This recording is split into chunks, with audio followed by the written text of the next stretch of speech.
जरा धीरे धीरे चलो रे पवन, मोर सजनी के उड़त चुनरिया। जरा धीरे धीरे चलो रे पवन, मोर सजनी के उड़त चुनरिया।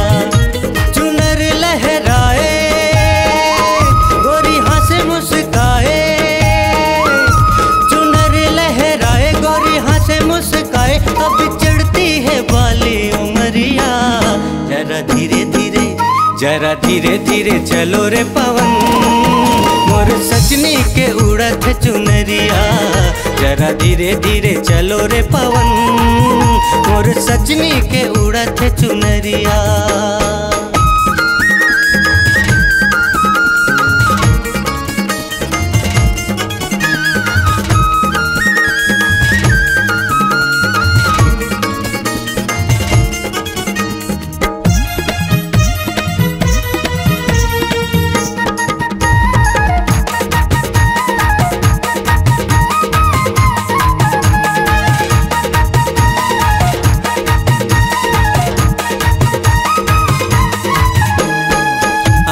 गजरा खोपमा गजरा, महके महके है तन बदन।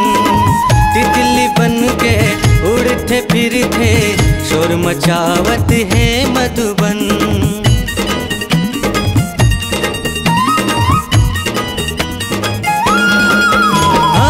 आँखी में गजरा खोपमा गजरा, महके महके है तन बदन। तितली बन के उड़ते फिरते, शोर मचावत है मधुबन।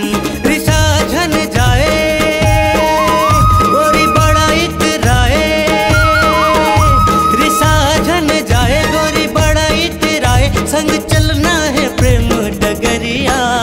जरा धीरे धीरे, जरा धीरे धीरे चलो रे पवन, मोर सजनी के उड़त चुनरिया। जरा धीरे धीरे चलो रे पवन, मोर सजनी के उड़त चुनरिया।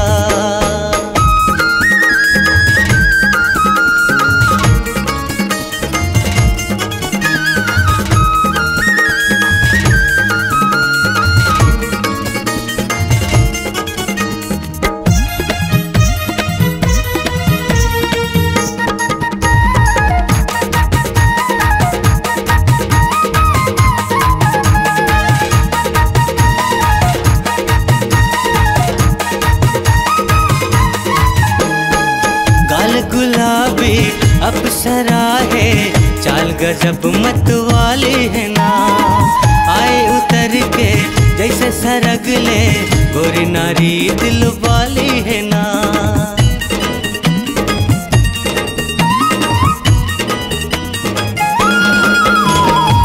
गाल गुलाबी अप्सरा है, चाल गजब मत वाली है ना। आए उतर के जैसे सरग ले, गोरी नारी दिल वाली है ना। ऐसे रूप सिर जाए, देखी देखी मन भाए। ऐसे रूप सिर जाए, देखी देखी मन भाए, थम ठहरे न ककरो नजरिया। जरा धीरे धीरे, जरा धीरे धीरे चलो रे पवन, मोर सजनी के उड़त चुनरिया। जरा धीरे धीरे चलो रे पवन, मोर सजनी के उड़त चुनरिया। चुनर लहराए गोरी हंस मुस्काए, चुनर लहराए गोरी हंस मुस्काए, अब चढ़ती है बाली उमरिया।